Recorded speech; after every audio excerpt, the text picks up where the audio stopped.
Hey guys, how's it going? Welcome to my video.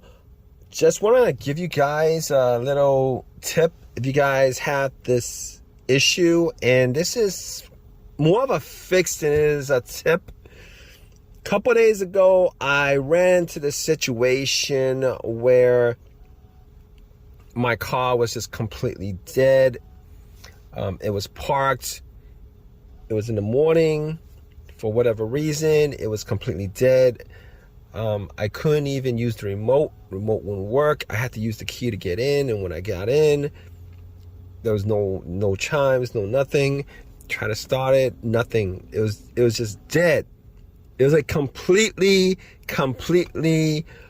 dead, as if there was no battery in it, and that actually was surprising to me, considering had a new battery in just a couple weeks ago, and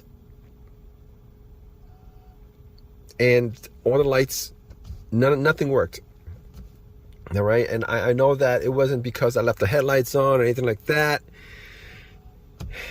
And at that point, I was like, I was a bit stumped, because the only time that this has ever happened with any of these, I guess you could call them symptoms of a dead battery, like completely dead, like there's no charge in the battery at all. And I was thinking to myself, all right, so we're gonna start there as far as trying to figure out what the problem is. So I went to where the battery was, and I looked at it, and the terminal was kind of loose.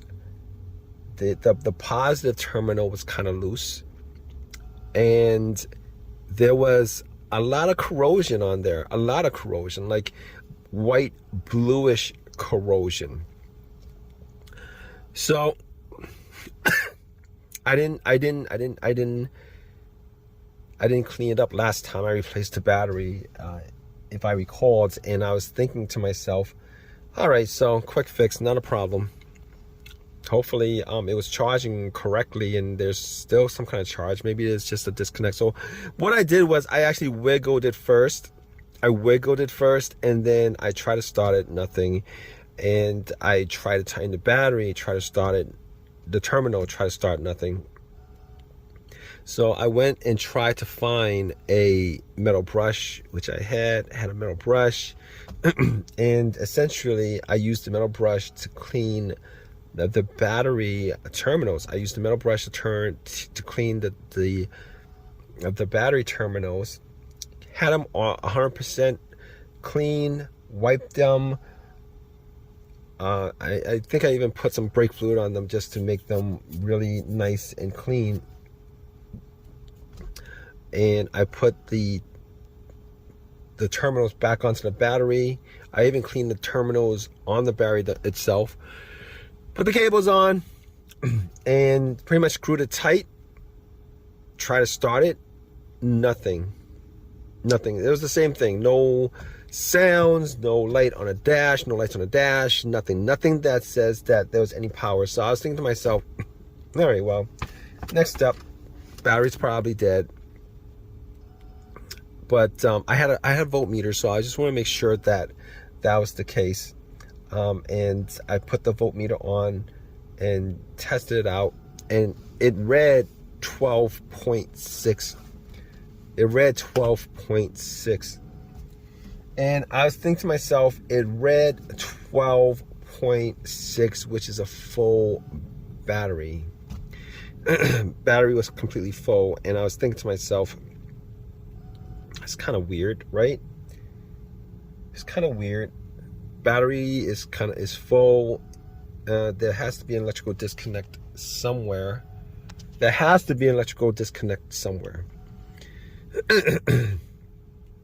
So I went to the fuses, took out my fuse tester, and tried to test out the fuses one by one, and I was getting no electricity on the fuses at all. I even connected to where the battery cable connected to the fuse box itself, and there was nothing. There was nothing at all as far as power was concerned.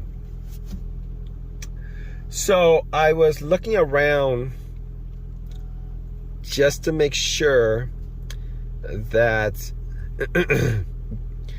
that it wasn't maybe a negative cable that was disconnected, and I looked at the negative cable, made sure that it was connected to the frame, seated properly, and was tight, because a disconnected battery, a disconnected negative cable essentially cuts off any power from the battery to the rest of the vehicle. And the negative cable was fine. So the next thing I did was looked at the positive cable.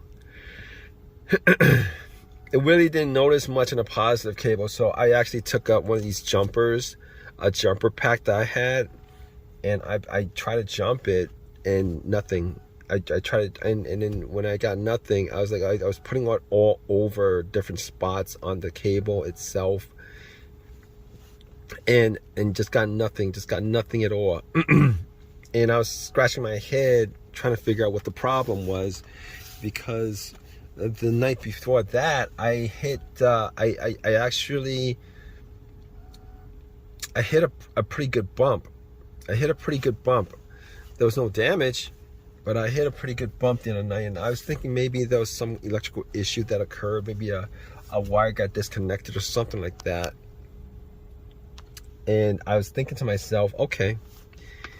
And then it just dawned on me. I was looking at the positive, and the positive cable portion of the cable that connects to the terminal on the battery has this block. And I was looking at the blocks, and the blocks have these wires. No, they're not wires. They're like electrical connectors. There's these mini electrical connectors, and there's, you know, little plastic windows that you could see into the little plastic connectors, and essentially the fuses. So I was looking at them, and I noticed that a couple of them, you know, a couple of them were burnt out, a couple of them were disconnected. So basically what I did at that point was, I was thinking, you know what, it's probably the fuses. So I actually took one of the little mini windows off, and I actually connected I used a screwdriver to actually link it. You know what I mean? The disconnect wasn't that wide, so I used a screwdriver and essentially linked it metal to metal, and heard some noises. At that point, I knew that it was probably that portion of the fuse box to the battery that was causing that issue. and you know, that actually tested it out to be 100%, and I did test it out to be 100%, and that was it. So I actually went to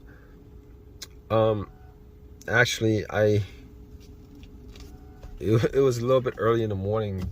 AutoZone opened up at like 9:30 or something like that, and I was trying to get out at around 7:30. So I went back, had some sausages, had a couple eggs, made a couple egg sausages. I wasn't going anywhere, and you know what? I was thinking about just using some kind of wire to connect the little fuse, and I definitely could have done that, but I was like, you guys in this situation, you guys, you know, if I was if I was stuck somewhere and I had like a metal wire, I would try to do that. There's a way you can do that. You know, if you're in this situation and you're stuck somewhere instead of at home, and you couldn't get to an AutoZone because they're closed or whatever, and you actually need to get it so that it runs and you drive it back home. You could actually use, if you guys have alligator clips, that it's possible you guys could do that. I mean, it's just one thin wire that's disconnected. You guys could just put maybe Yeah, there's a way that you could do that. If you guys actually had like a thick wire that you guys could actually connect the fusible, connect the little fuse that blew. But instead, I actually, um, you know, got a little bit more sleep, woke up a little bit later, cooked some eggs and sausage, and called AutoZone, see if they actually had it, and they had it. And I took a Uber out to pick it up, brought it back, and replaced it, popped it back in, and just start up. once I connected, it started up. It worked. No issues. Now I don't know what could have caused it. I didn't have anything on my 12 volt at the time, and I think there may have been a surge. Sometimes you get these situations where if you're driving, you get a surge or whatever, and maybe the alternator, peaked or something like that, had a little bit of a surge, and it blew out the little fuse in the fusible link. It's possible, but it's an easy fix. It's not a huge issue. Anybody can do it. Check it out. If you guys have any of your own personal experiences, definitely leave a comment in the comments section. Please subscribe. Please give me a thumbs up. All that good stuff. I hope that the fix for your vehicle is as easy as it was for mine. All right, guys, take care.